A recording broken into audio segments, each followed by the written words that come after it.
might not be imperialism by definition to what we consider imperialism, but in my opinion, this is imperialism. Terrorism is not a war. It's been with us from the beginning of civilization.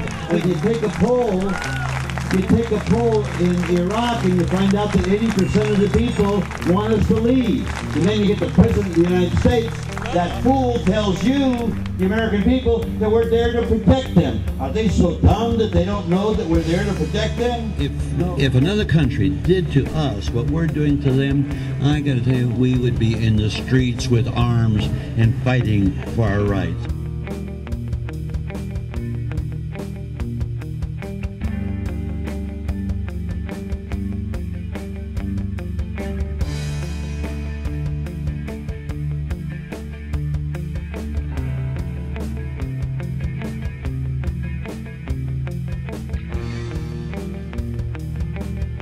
There are a lot of loved ones over there that need to be brought home, and I didn't have a sign, so I grabbed this. This is my sign. You know, a face. You know, see a face versus a sign. The dollar is shrinking. Real estate is in sharp decline. Oil is now over $90 a barrel.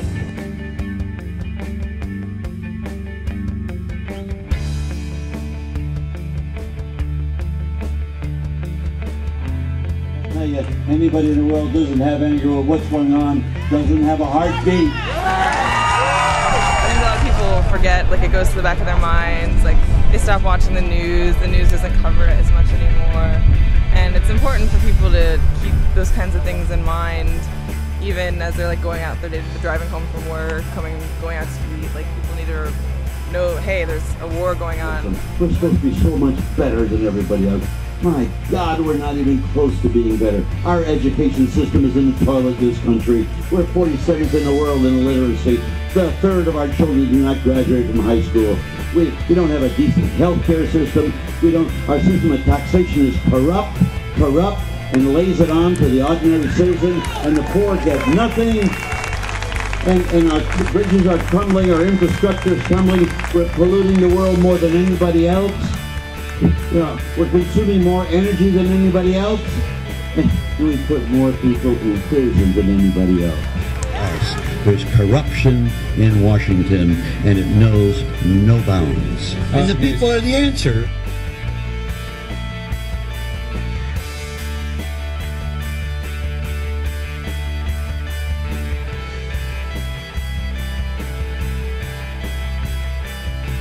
Wake up!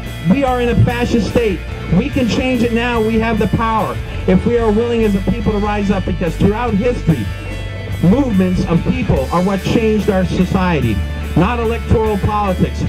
40 people out here doesn't mean a whole lot. If you had 40 million or 4 million, then it would.